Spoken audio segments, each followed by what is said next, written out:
breast cancer can safely skip chemo. Researchers used genetic testing on tumor samples to gauge a patient's risk. The results could spare thousands of women from toxic treatment that wouldn't benefit them and instead help them tailor treatment to different types of breast cancer. It's the most common cancer in women worldwide. The study was published in the New England Journal of Medicine. Arizona police trying to track down a killer linked to at least 3 murders, and they say a 4th homicide could be related. Among the victims, famed forensic psychiatrist Stephen Pitt. He was involved in several high-profile cases, including the killing of child beauty queen JonBenét Ramsey in 1996. Pitt was found shot to death in Phoenix Thursday after witnesses reported a loud argument. Also killed 48-year-old Valeria Sharp and 49-year-old Laura Anderson, 2 paralegals at a Scottsdale law firm. A 4th victim, 72-year-old Marshall Levine, was found dead in his office at a mental health counseling facility Saturday. It is not clear if his case is related to the other 3 deaths. There's a $21,000 reward for information that leads authorities to the killer. Delta Airlines investigating the death of a dog on a flight from Phoenix to Newark. It happened during a layover in Detroit.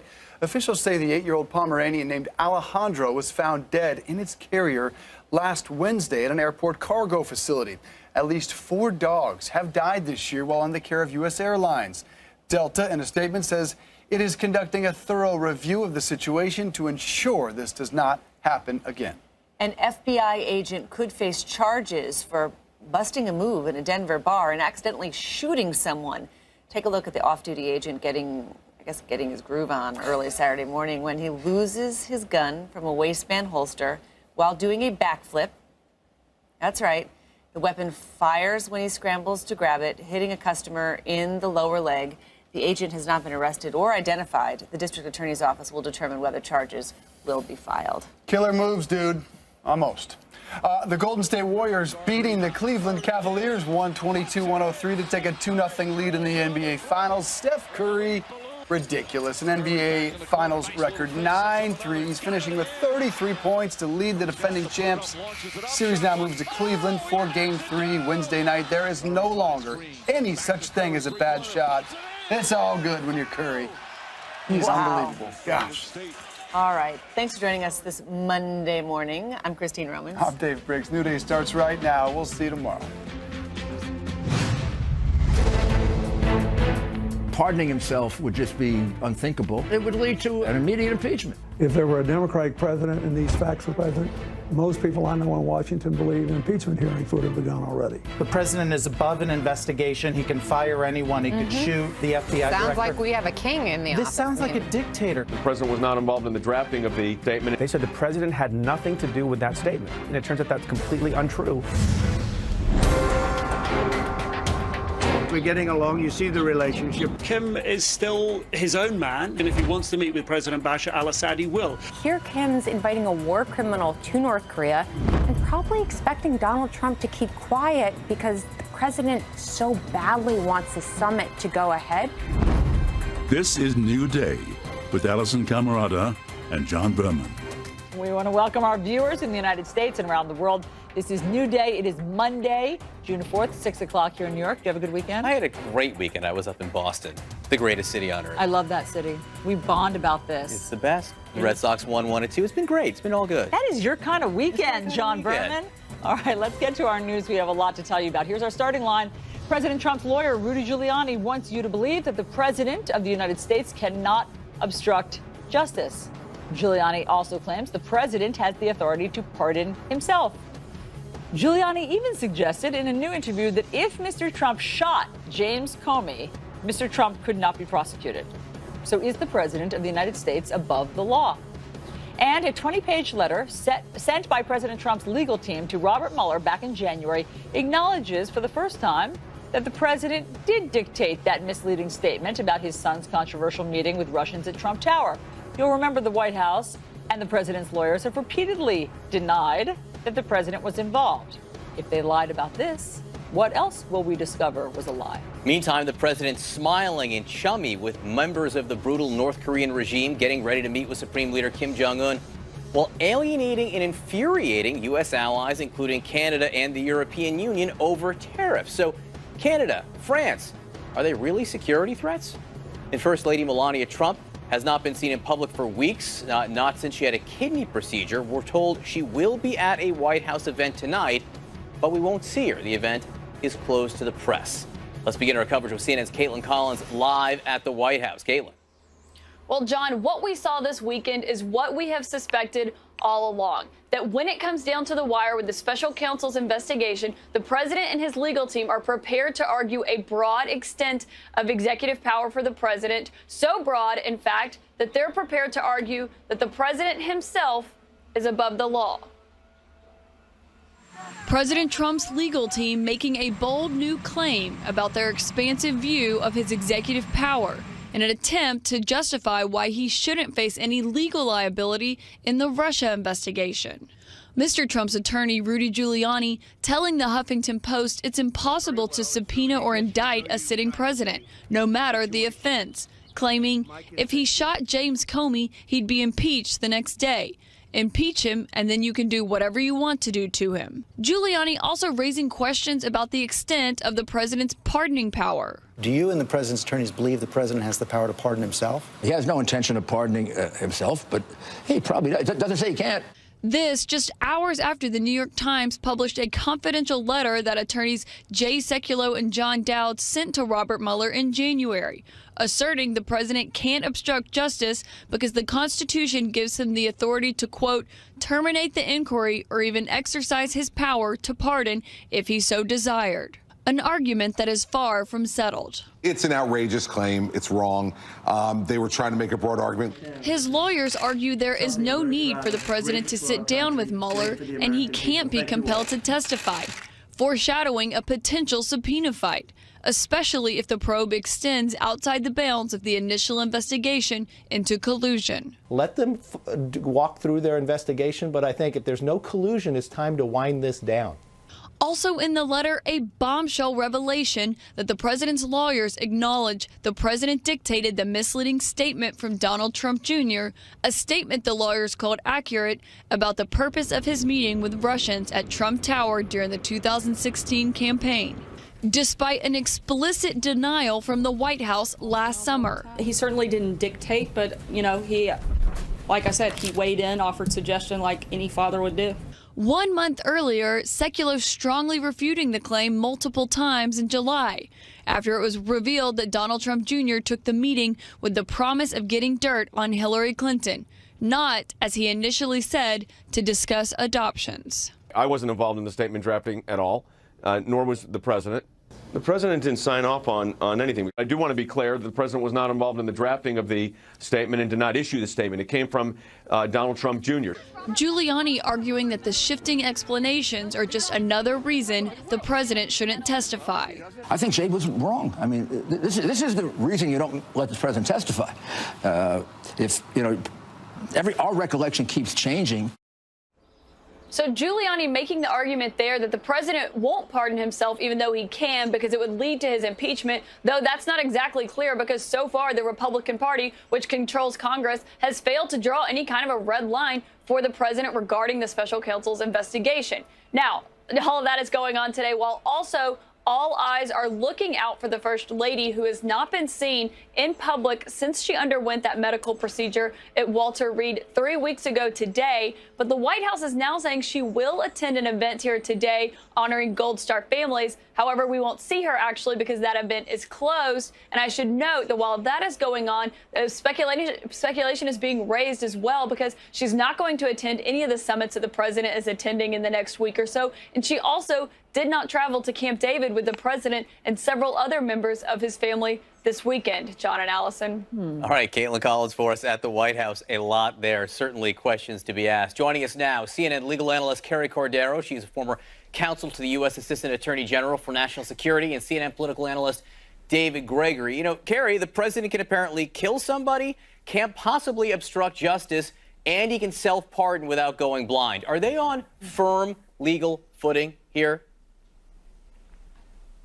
Well, first of all, I have to say that I think Rudy Giuliani's statement is really reckless. It's really an irresponsible, even just example to put out into the public sphere. But the arguments that they're making, I think, have to be looked through the lens that they are making these arguments publicly, and the memo that was drafted many months ago. And so these were arguments that they made to the special counsel's office many months ago. They obviously haven't made any progress in their negotiations with the special counsel since that time. In other words, their memo was not persuasive. The president has changed his legal team, and now they're making a public case. They're trying to influence members of the public and members of Congress because I think they really are running an impeachment, a counter-impeachment strategy, trying to influence political players because they think that is where this is going to end up. Yeah, but David, here's what they seem to be hinging their argument on, Rudy Giuliani, the fact that a president, any U.S. president, cannot be indicted. So here's the memo from the 2000, the Department of Justice memo that spells it out. The indictment or criminal prosecution of a sitting president would be unconstitutional because it would impermissibly interfere with the president's ability to carry out his constitutionally assigned functions and thus would be inconsistent with the constitutional structure. So that's well before the Trump administration. So that spells it out, that a sitting president cannot be indicted. I know it hasn't been tested with the Supreme Court, but that's what they're basing it on. Well, that's the point. They're making an argument, and perhaps if it came to that, the Supreme Court would have to resolve this question. I don't think anybody expects that it would come to that. I don't think anybody expects that this special prosecutor is going to indict the president or is going to subpoena the president. He wants to get him to answer questions, to be interviewed in the way that Bill Clinton offered testimony at the White House during the Lewinsky scandal. Right, but I'm sorry to interrupt, but we have heard that if the president isn't willing to do that, then the special counsel will subpoena. Well, I mean, maybe he will, but we don't know what we don't know. We also don't know what the special prosecutor actually knows and has on the president or those close to him. But I think Kerry's exactly right, and I think everything we're seeing is about a political process here. You know, you heard Kevin McCarthy, who is in line to become the next House Speaker, say, oh, there's no collusion here, and that's really the whole ballgame, which is a way of saying that congressional leaders, Republicans, don't think there's anything to obstruction. Why does that matter? They're not lawyers. It matters because the arguments about obstruction or an obstruction charge or information about obstruction of justice could simply be information that's in a report by the special counsel to the Congress for potential impeachment proceedings.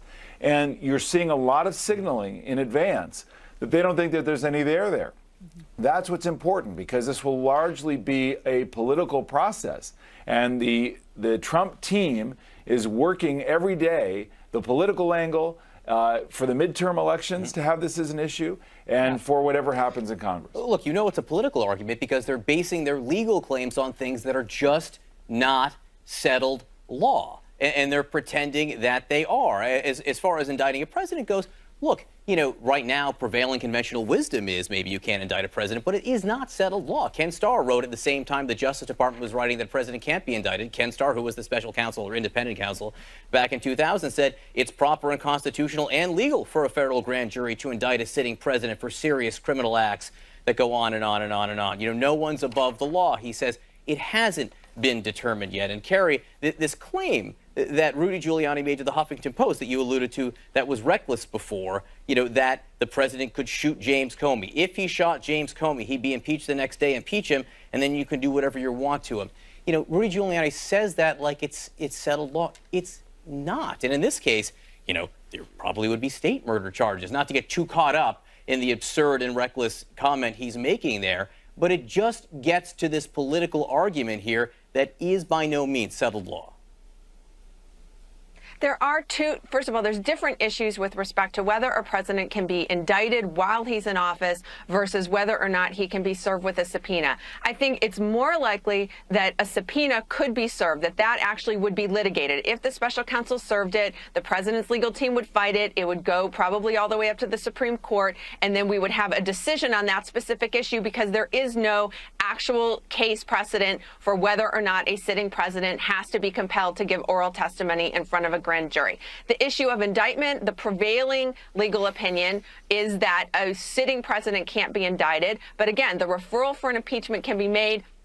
If he was impeached, it is correct that then he could be indicted afterwards. But the bottom line is that the issue of whether or not the president can actually obstruct, that issue, of course he can. Of course he is capable of committing something that would be found to be acts that could eventually make a case for obstruction. The question is what is the remedy for that? No one, even the president, is above the law.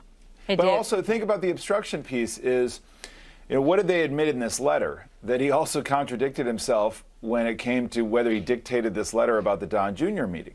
White House said he didn't. Well, it turns out that he actually did. And Giuliani says, well, yeah, this is why you don't want the president in front of the lawyers, because recollections can be all over the place. Mm-hmm. So when it comes to this obstruction business, we don't know what President Trump said to people close to him about why he was firing Jim Comey. Don't forget, the special prosecutors talk to everyone around the president who may have information that's relevant here. But I go back to this point that every signal we've gotten from congressional Republicans is that they are not inclined to believe that there's anything to impeach the president on. And that we don't even know what line he'd cross that would get him crosswise with Republican leaders. So that is the strategy that they're running here that I think is separate from the question of subpoena, legal questions around subpoena or indictment, is that if they have information that's about obstruction of justice, what is Congress going to do with it? And so far they're indicating, well, if he wasn't actually colluding with the Russians, then we don't care about it. All right. Thank you very much, Carrie and David. And we'll have a lot more on that Trump Tower meeting and the truth that has now come out. Or the lies that have now come out. Or the lies that have come out. Yes, your choice. Viewer's choice. Meanwhile, Rudy Giuliani will join someone named Chris Cuomo tonight on the premiere of Cuomo Primetime. I thought he was gone. No, he's still at CNN. Yeah, he's still here. Not only is Chris Cuomo still here, and you can watch that at 9 p.m. tonight, he will be on New Day. He's one of our special guests. That's a good booking. I don't know how we booked him. It's a good booking. But he will be on, so stick around for Chris after 8:30. All right, this bombshell buried in a 20-page letter confirms President Trump dictated that first misleading statement about Donald Trump Jr.'s Trump Tower meeting with the Russians, that meeting where he was promised dirt on Hillary Clinton. After months of denials, can we believe anything from this White House? Today. So the 20-page memo written by the president's lawyers in January opens up a huge can of worms for the White House. Actually, not worms. It's more like a writhing hydra of dishonesty. And just like the mythical creature, you chop off one lie and two more emerge in its place. The January letter from the president's lawyers admits that the president dictated what they call a short but accurate response to the fact that Donald Trump Jr. met at Trump Tower with Russians promising dirt on Hillary Clinton. The president dictated, it says. But last July, his attorney Jay Sekulow said... So that wasn't written by the president? He also said... The president didn't sign off on anything. And just for good measure, he added...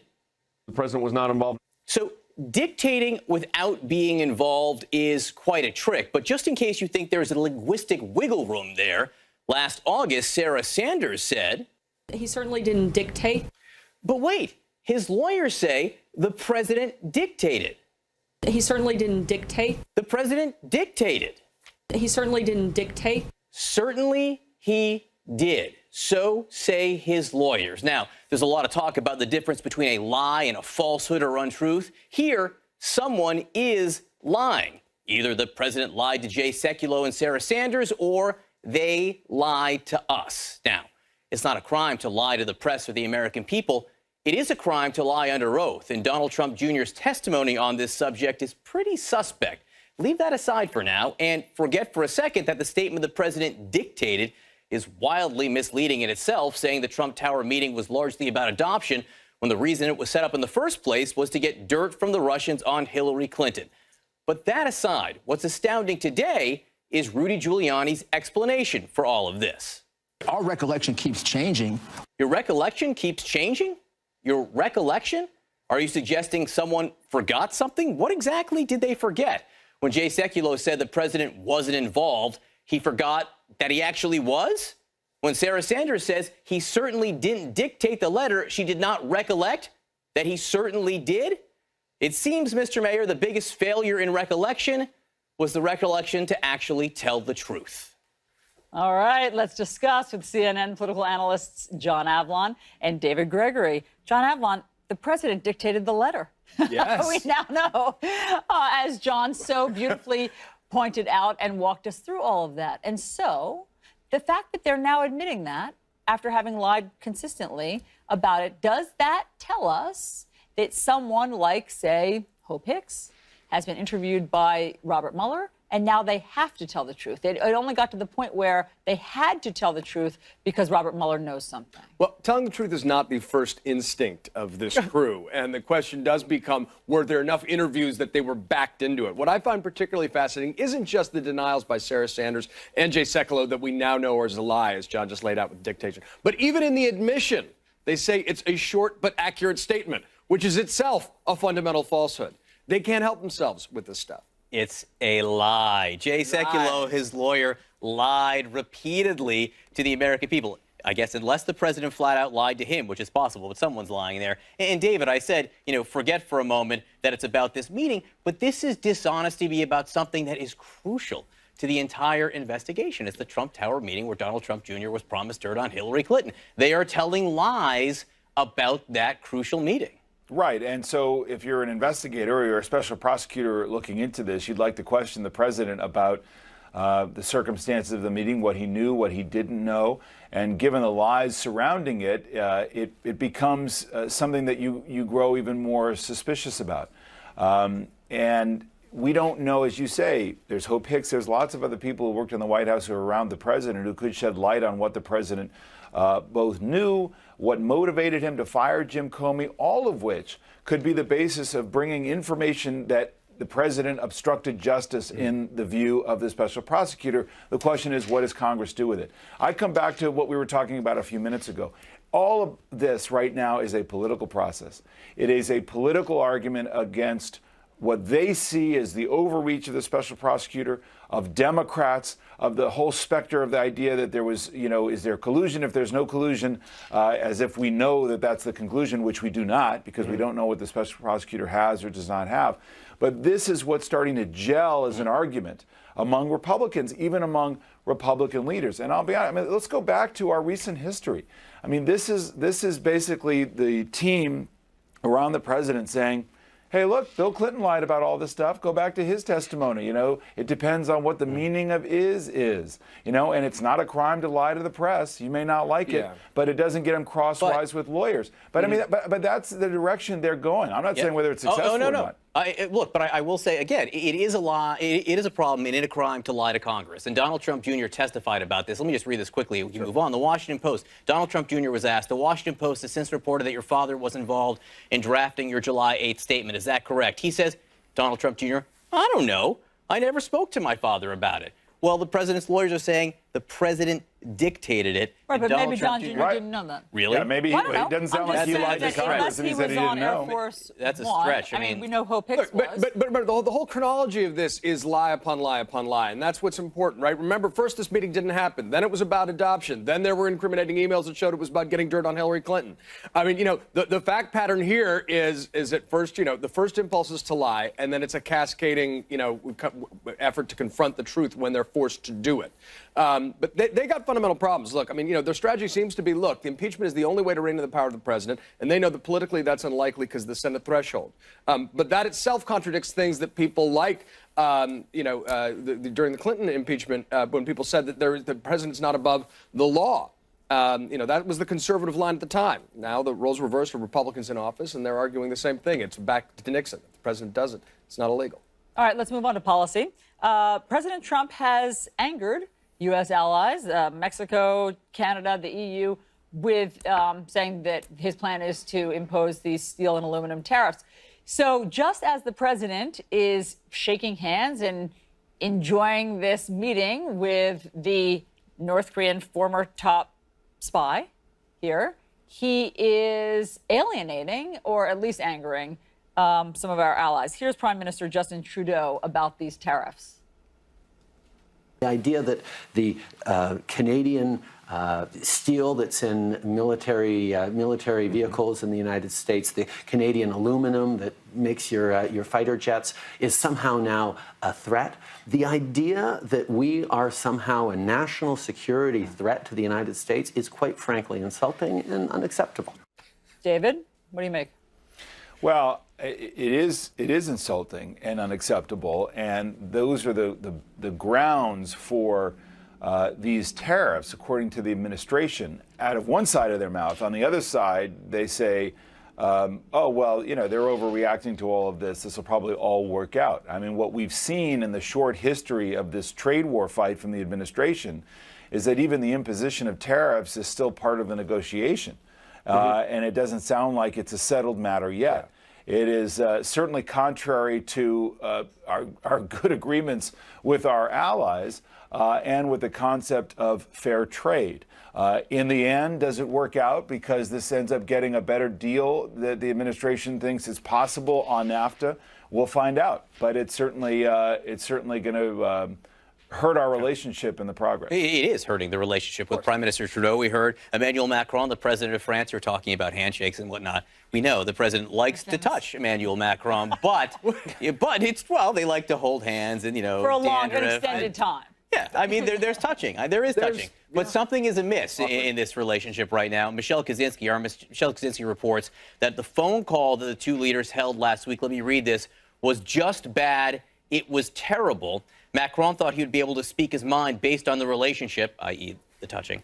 But Trump can't handle being criticized like that. So, you know, John, alienating one of your greatest international friends. Yeah, and it really does bring to mind, remember Sarah Palin's criticism and the conservative agency's criticism of Barack Obama, that they're alienating our allies and embracing our enemies? That is literally what is happening right now. There is embracing of North Korea and alienating Canada, with whom we share a massive border. Which is really hard to do. I mean, honestly, you can't alienate Canada anything. They don't get angry. But to your point, Republicans Canadian. are taking notice. So Republicans now, like Bob Corker, are taking notice and say that they're going to prepare something to push back, whatever that looks like. Yeah, but this is stunning. Bob Corker over the weekend tweeting that, you know, certain of these actions on the administration on tariffs look like they came out of Venezuela. This is not a criticism you usually hear about from Republican senators about Republican presidents. Yep. Okay, David Gregory, John Avlon, thank you very much. Now to this. An FBI agent's dance moves get him in trouble when his gun goes off in a nightclub. What happened? We'll show you next. I'm Chris Cuomo. Let's get it. We do have some breaking news for you out of Guatemala. More than 24 people are dead after the Fuego volcano erupts. Check out these images on your screen. A hiker captured these of the eruption. Thick plumes of smoke fill the air. At this point, at least 25 people are dead and 20 more are injured. Officials say the eruption is now over, but they're still warning people in 3 nearby towns to watch out for volcanic rocks and ash. For the first time in 24 days, First Lady Melania Trump is expected to return. She will attend a White House event, this one honoring Gold Star families. But the event is closed to the press. The First Lady has not been seen in public since having a kidney procedure last month that kept her hospitalized for 5 days. Officials say she will not join the president for the G7 summit or the June 12th meeting with North Korean leader Kim Jong-un. All right, an FBI agent could face charges for accidentally shooting a customer in a Denver bar. Oh, my God. There's his gun. Okay, while he was dancing, he did a backflip, and he dropped his gun. It fell out of the holster, and then the weapon fired, as you are about to see. When there you go, he grabs it, and it fires, and it hit a customer in the leg. The customer is expected to recover. The DA is now deciding whether to file charges. What's the charge? I mean, just excessive stupidity? Explosive dancing. That's what the charge is, John. And I think you're familiar with that. I am all too familiar for it. But I will say that, you know, other than, I mean, I'm not sure there's a deeper meaning here other than being, like, ridiculously stupid. Well, I mean, the deeper meaning, I think that we're often looking for what to do about gun violence. And as you know, there's often the argument, the only way to stop a bad guy with a gun is a good guy with a gun, but sometimes the good guy with the gun accidentally shoots somebody in a bar. There's no rule that we can follow. And in my own defense, dirty dancing is different than dangerous dancing. Yeah, oh yeah. Just leaving that aside. Oh yeah, you're right. Dirty dancing. In my own defense. Preferable. Is President Trump above the law? His attorneys seem to think so. They believe he even has the power to pardon himself. Does he? We'll discuss next. New Day, brought to you by Markham LLP, accountants and advisors.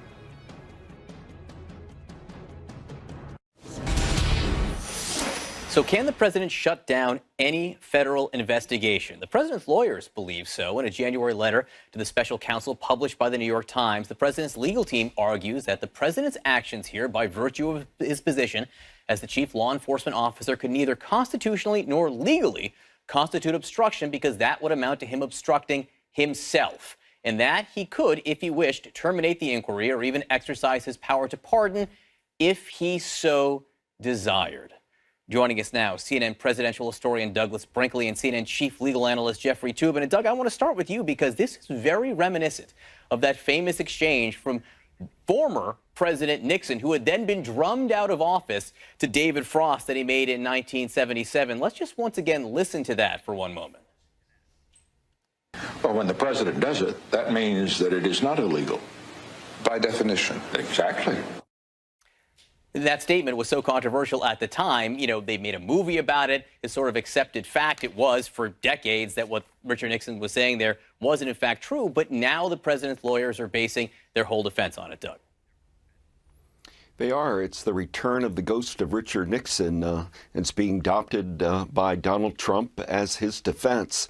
You know, it's just been astounding to me to think about what's going on the past week.